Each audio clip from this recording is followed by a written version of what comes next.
আসসালামু আলাইকুম রহমতুল্লাহ। আল হিকমা Quranic language একাডেমির সকল কোরআনের সাথীরা, আজকে আমরা ৬ নাম্বার ক্লাস করতে যাচ্ছি। ৬ নাম্বার ক্লাসটা আমরা যেভাবে করব, প্রথমে আমরা গত ক্লাসের কুইজের উত্তর বিশ্লেষণ ও তার মূল্যায়ন করব। ভার্ব এর ১০টি যে স্টাইল আছে, ১০টি স্টাইল সম্পর্কে শিখব এবং স্টাইলগুলোর প্রয়োজনীয়তা সম্পর্কে জানব। ভার্বের ২১ থেকে ২৫ নং ক্রিয়াপদ মনে রাখার উপায় সম্পর্কে জানব এবং ৬১ থেকে ৭৫ নং অক্রিয়াপদ মনে রাখার উপায় বা কৌশল সম্পর্কে জানব। এবার আসেন, আমাদের আজকের আলোচনার বিষয় হচ্ছে বাব। বাবের পরিচয়। বাবটা আসলে কি? শাব্দিক অর্থ অধ্যায়, দরজা ইত্যাদি।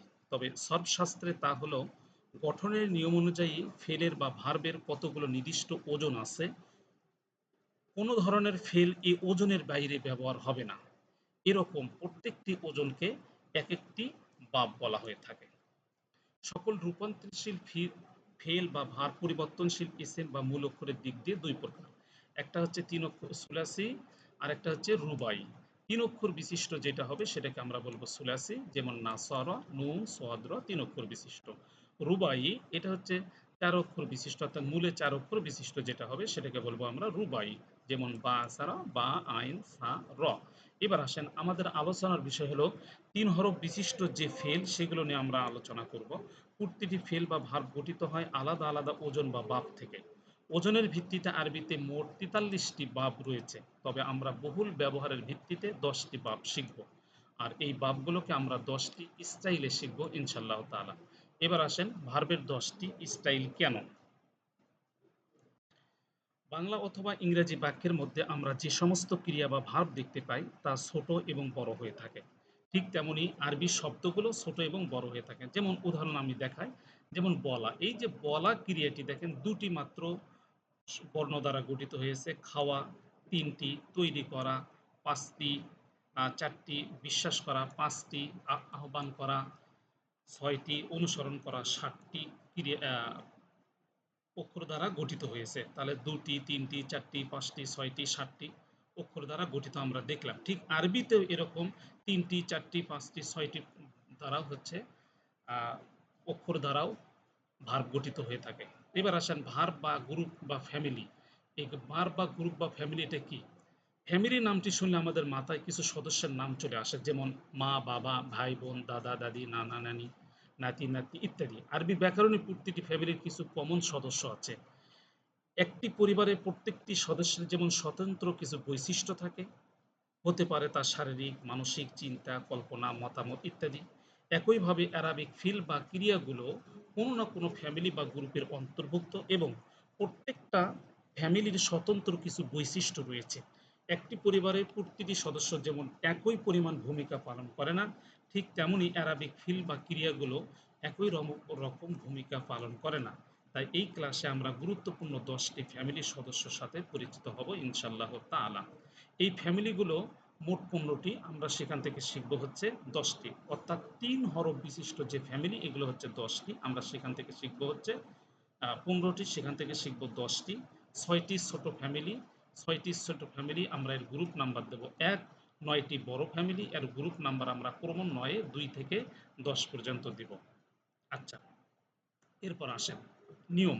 নিয়ম হচ্ছে ১ নাম্বার নিয়ম। ১ নাম্বার নিয়মে বাব হচ্ছে নাসারা ইয়ানসুরু, দরাবা ইয়াদরুবু, সামিয়া ইয়াসমাউ, ফাতাহ ইয়াফতাহু, হাসিবা ইয়াহসিবু, কারুমা ইয়াকরুবু। এই সবগুলো হচ্ছে ১ নাম্বার 1 গ্রুপে বা ক্যাটাগরি নাম্বার ১ এ।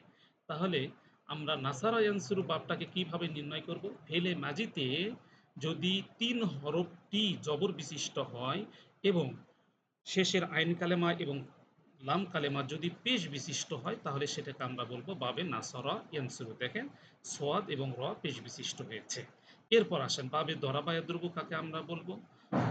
যদি ফেলে মাজিতে ৩টি হরফই জবর বিশিষ্ট হয় এবং ফেলে মোদারেতে গিয়ে যদি আইন কালেমা জের বিশিষ্ট হয় এবং লাম কালেমা পেশ বিশিষ্ট হয়, তাহলে সেটাকে আমরা বলবো বাবে দরাবা ইয়াদরিবু। দেখেন, দরাবা ইয়াদরিবু এই ওজনে যেটি আসবে আর কি।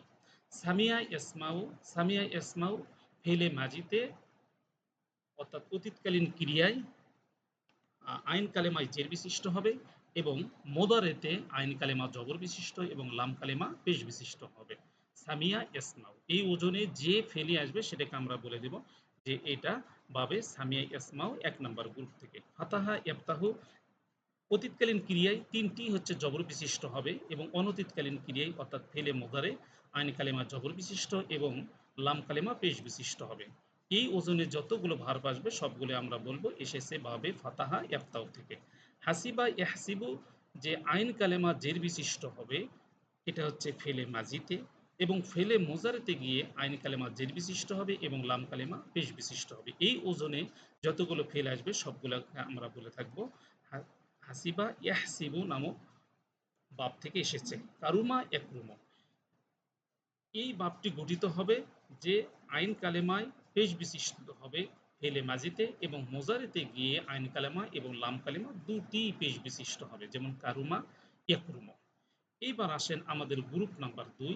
গ্রুপ নাম্বার নিয়ম আমাদের ২। নিয়ম ২ এ আমরা পাবো হচ্ছে গ্রুপ নাম ২, ৩, ৪, ৫ এবং ৬ পর্যন্ত যাব। ২ নাম্বার আমাদের যে গ্রুপ আছে এই গ্রুপের বাবের নাম হচ্ছে বাবে তাফিল। বাবে তাফিল আমরা একটা মাসদার থেকে আর উদাহরণ দেখব তাকজিব মাসদার থেকে যে ফেলে মাজিতে গঠিত হবে যে ভার্বটি অর্থাৎ অতীতকালীন ক্রিয়ায় যে ভার্বটি গঠিত হবে সেটা হচ্ছে আইন কালেমা তাসদিদ যুক্ত হবে এবং জবর বিশিষ্ট হবে, যেমন কাজ্জাবা। এবং মোজারেতে অর্থাৎ অনতীতকালীন ক্রিয়া যেটা গঠিত হবে সেটি হচ্ছে ফেলে মোজারেতে পেশ বিশিষ্ট হবে এবং আইন কালেমা তাসদিদ বিশিষ্ট হয়ে জের হবে ইউকাজ্জিবু। তাহলে কাজ্জাবা ইউকাজ্জিবু ওজনে যতগুলো ফেল আসবে সবগুলোকে আমরা বলবো এটা এসেছে বাবে তাফঈল থেকে অর্থাৎ ২ নাম্বার গ্রুপ থেকে।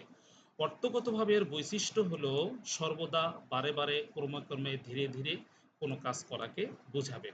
৩ নাম্বার আমাদের যে গ্রুপ সে ৩ নাম্বার গ্রুপের নাম হলো বাবে মুফাআলা। বাবে মুফাআলা আমরা একটা উদাহরণ দেখব মুকাতালাতুন নামক মাসদার থেকে। যে অতীতকালীন যে ক্রিয়াটি গঠিত হবে সেটা হচ্ছে ফা কালেমা এবং আইন কালেমার মাঝখানে একটি আলিফ আসবে, যেমন কতালা। এবং অনতীতকালীন যে ক্রিয়াটি গঠিত হবে শুরুতে ফেলে মোদারেতে পেশ বিশিষ্ট হবে এবং আইন কালেমা এবং লাম কালেমার মাঝখানে যে আলিফটা আছে সেই আলিফটা বহাল থাকবে। তাহলে কি হয়ে গেল কতালা ইউ কতিল। এটি হচ্ছে বাবে মোফাআলা থেকে। এর বৈশিষ্ট্য কি? বাবে মোফাআলার অর্থগত বৈশিষ্ট্য হলো পরস্পর দুইয়ের মধ্যে বা মুখোমুখি কোনো কাজ করা বা সংগঠিত হওয়াকে বোঝায়, যেমন কতালা ইউ কতিল যুদ্ধ করা একের মধ্যে কখনো হয় না, দুইয়ের মধ্যেই যুদ্ধ হয়ে থাকে। এরপর আসেন ৪ নাম্বার যে আমাদের গ্রুপ ৪ নাম্বার গ্রুপটার নাম হচ্ছে বাবে ইফআল। এই বাবে ইফআল থেকে আমরা যে গঠন এর বৈশিষ্ট্য আমরা দেখব একটা মাসদার থেকে ইনজালুন নামক মাসদার থেকে। ইনজালুন নামক মাসদার থেকে অতীতকালে যে ক্রিয়াটি গঠিত হবে শুরুতে একটি জবর বিশিষ্ট আলিফ নিয়ে আসতে হবে, তাহলে হয়ে গেল আংসালা। তাহলে অতীতকালীন ক্রিয়া গঠিত হয়ে গেল এবং অনতীতকালীন ক্রিয়া যখন গঠন করব তখন কি হবে শুরুতে একটি পেশ বিশিষ্ট আলামতে মোদারে নিয়ে আসতে হবে এবং আইন কালেমা জের বিশিষ্ট হবে। তাহলে আংসালা ইনজিলু অর্থগত বৈশিষ্ট্য কি? অর্থগত বৈশিষ্ট্য হবে কোনো কাজ পূর্ণভাবে একসাথে একেবারে এট এ টাইম সম্পূর্ণ করাকে বাবে ইফালের হচ্ছে বৈশিষ্ট্য। এবার আমরা দেখব ৪ নাম্বার যে বাব সে ৪ নাম্বার হয়ে গেল। ৫ নাম্বার যে বাব ৫ নাম্বার বাবটা হচ্ছে বাবে তাফাউল। বাবে তাফাউলের আমরা উদাহরণ দেখব মাসদার তাফাক্কুরুন থেকে। তাফাক্কুরুন শব্দের অর্থ হলো চিন্তা করা। তাহলে তাফাক করা কি হলো? যে শুরুতে একটি তা আসবে, অতিরিক্ত তা আসবে এবং আইন কালেমা তাজদিদ হবে এবং জবর হবে। এটা হচ্ছে ৫ বর্ণ দ্বারা গঠিত হয়ে থাকবে। তাহলে হয়ে গেল তাফাক্কার। তাহলে অনতীতকালীন ক্রিয়া যখন গঠিত হবে আলামতে মোদারে আসবে এবং আইন কালেমা তাজদিদ হয়ে জবর বিশিষ্টটা বহাল থাকবে এবং লাম কালেমায় পেশ হবে। তাফাক্কারা ইয়া তাফাক্কারু ওজনে হবে ৫ বর্ণের। তাহলে এর অর্থগত দিক থেকে এর বৈশিষ্ট্য কি হবে? অর্থগত দিক থেকে বৈশিষ্ট্য হবে বাবা তাফাগুলুনের বারে বারে ক্রমে ক্রমে ধীরে ধীরে নিজ উদ্যোগে কোনো কাজ করাকে বোঝায়, যেমন চিন্তা করা। কোনো ব্যক্তি যখন চিন্তা করে নিজ উদ্যোগে নিজের থেকেই করে থাকে। আমরা এইভাবে মিলে নেব। এবার আসেন ৬ নাম্বার গ্রুপে আমরা যে বাবটাকে দেখব সে বাবের নাম হচ্ছে বাবে তাফাউল। বাবে তাফাউল এর অনতীতকালীন ক্রিয়া গঠন করতে গিয়ে ফা কালেমা এবং আইন কালেমার মাঝখানে একটা আলিফ নিয়ে আসতে হবে। তাহলে কি হলো? তাবারকা। তাহলে অনতীতকালীন ক্রিয়া কি হবে? এই তাটা এটা বহাল থাকবে এবং অতিরিক্ত যে একটা হচ্ছে আলামতে মোদারে নিয়ে আসতে হবে এবং ফা কালেমা আইন কালেমার মাঝখানে যে আলিফটা নিয়ে আসার কথা সেটাও ঠিক থাকবে। তাহলে তাবারকা ইয়াতাবারাকু, তাহলে মাজিতে ছিল শুরুতে একটা তা এবং ফা কালেমা এবং আইন কালেমার মাঝখানে একটি আলিফ, তাহলে মোদারেতে গিয়ে আলামতে মোদারে আসলো তা, অতিরিক্ত তা এবং ফা কালেমা আইন কালেমার মাঝখানে আলিফটাও ঠিক থাকবে। তাহলে তাবারাকা ইয়াতাবারাকু, তাহলে এর বৈশিষ্ট্য কি? অর্থগত বৈশিষ্ট্য হলো পরস্পর দুইয়ের মধ্যে নিজ উদ্যোগে কোনো কাজ করাকে এটা বুঝাবে, অর্থাৎ এটাও দুইয়ের মধ্যে কাজ করাকে বুঝাবে। যেমন তাবারাকা বরকতময়, যে একজন বরকত দেন আর একজন হচ্ছে বরকত গ্রহণ করেন। আল্লাহ আমাদের উপর বরকত দেন, আমরা বরকতটাকে গ্রহণ করি। আচ্ছা, এরপর আসেন আমাদের হচ্ছে ৩ নাম্বার নিয়ম। ৩ নাম্বার নিয়মে আমরা গ্রুপ দেখব হচ্ছে ৭, ৮, ৯, ১০, এই গ্রুপের সবগুলোই হচ্ছে ৯ পর্যন্ত ৫ হরফ বিশিষ্ট হবে, ১০ নাম্বারটা হবে ৬ হরফ বিশিষ্ট। প্রথম আমরা যেটা হচ্ছে আ ৭ নাম্বার যে বাবটাকে আমরা দেখব, বাবের নাম হচ্ছে বাবে ইনফিয়াল। বাবে ইনফিয়াল আমরা মাজদার ইনকিলাব থেকে আমরা উদাহরণ দেখব। শুরুতেই আলিফ নুন নিয়ে আসতে হবে এবং আলিফটা জবর বিশিষ্ট হবে এবং নুনটা জজম বিশিষ্ট হবে অনতিকালীন ক্রিয়ার জন্য। তাহলে ইনকলাবা, ইনকলাবা ফেলে মোজারেতে কি হবে? ইয়াং কলিবু, তাহলে যে অবস্থা আছে শুধু আলিফটা পড়ে যাবে, যে সে জায়গায় ফেলে মোজারে আসবে এবং জবর বিশিষ্ট হবে। তাহলে ইনকলাবা ইয়াং কলিবু। অর্থগত দিক থেকে এর বৈশিষ্ট্য কি হবে? অর্থগত বৈশিষ্ট্য হলো উদ্যোগ করা বোঝায়। আপনি কোনো একটি কাজ করবেন, কাজ করার যে উদ্যোগটা গ্রহণ করলেন, এই উদ্যোগ গ্রহণ করাটাকে বোঝানো হয়। যেমন ফিরে যাওয়া, কোনো ব্যক্তি নিজ উদ্যোগে ফিরে গেল, এরকম অর্থ বুঝাবে। এবার আসেন আমাদের ৮ নাম্বার গ্রুপ যেটা, এটার নাম হচ্ছে বাবে ইফতিয়াল। এই বাবে ইফতিয়াল আমরা মাজদার ইখতিলাফ থেকে, কোন মাজদার থেকে আমরা একটি উদাহরণ দেখব মতভেদ করা। যেমন ইখতিলাফুন, ইখতিলাফা ইখতালিফু, শুরুতে একটি আলিফ আসবে এবং ফাঁকা লিমার পর একটি তা আসবে। আলিফটা জবর বিশিষ্ট, জের বিশিষ্ট হবে এবং তাটা জের বিশিষ্ট হবে। তাহলে কি হলো? ইখতিলাফা। এবং অনতীতকালীন ক্রিয়া গঠন করার ক্ষেত্রে শুরুতে আলিফটাকে পড়ে যাবে এবং আলামতে মোদারে আসবে সেই জায়গাটাতে এবং তা যেখানে ছিল সেখানেই বহাল থাকবে। তাহলে ইখতিলাফা ইয়াখতালিফু, অর্থগত দিক থেকে আর বৈশিষ্ট্য কি হবে? কোনো কাজ পূর্ণভাবে একসাথে নিজ উদ্যোগে সর্বদা করাকে বোঝাবে। আচ্ছা, এরপর আসেন ৯ নাম্বার যে বাবটা, সেই বাবটার নাম হচ্ছে বাবে ইফইলাল। এই বাবটার ব্যবহার খুবই কম। আমরা উদাহরণ মাজদার ইহমিরার থেকে আমরা এর ব্যবহার দেখব। ইহমারর ইয়াহমারু, এটা নিয়ে আমরা বেশি কথা বলব না, শুধু আপনারা এতটুকু মনে রাখবেন যে বাবে ইফইলাল ৯ নাম্বার, এতটুকু মনে রাখলেই হবে। ১০ নাম্বার যে গ্রুপ ১০ নাম্বার যে বাবটা, সেই বাবটার নাম হচ্ছে ইস্তেমাল। এটা পবিত্র কোরআনে খুবই ব্যবহার হয়েছে, অনেক জায়গায় ব্যবহার হয়েছে। আমরা আল মাজদার ইস্তেগফার মাজদার থেকে আমরা দেখব এই বাবটি যখন গঠন করতে হবে শুরুতে একটা আলিফ সিন তা, এই অতিরিক্ত ৩টি নিয়ে আসতে হবে। আর অনতীতকালীন ক্রিয়া গঠন করতে গেলে ইয়া সিন তা, এই ৩টি হরফ অতিরিক্ত নিয়ে আসতে হবে। তাহলে কি হবে? গফারা থেকে ইস্তাগফার, এটা হচ্ছে মাজির, এবং মোজারে হবে ইস্তাগফিরু, এটা হচ্ছে মোজারে। তাহলে ইস্তাগফার, ইস্তাগফিরু, এই ইস আলিফ সিন তা দ্বারা যেই বাবটা গঠিত হবে তাকে আমরা বাবে ইস্তেফাল বলবো। এর গ্রুপ নাম্বার হচ্ছে ১০।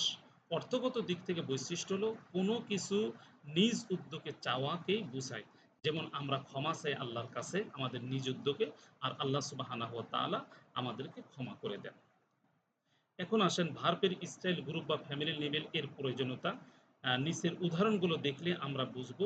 এই উদাহরণগুলো আমরা একটু ক্লাসে ভালো করে পড়বো ইনশাআল্লাহ তাআলা। আপনারা যদি উপরের অংশগুলো পড়েন তাহলে নিচের এই অংশগুলো বুঝবেন। বাকি কথাগুলো ক্লাসে হবে। সকলেই এই ভিডিওটি কমপক্ষে ৩ থেকে ৪ বার কিংবা তারও বেশি দেখে ক্লাসে আসবেন। সকলে ভালো থাকবেন। আসসালামু আলাইকুম ওয়া রাহমাতুল্লাহ।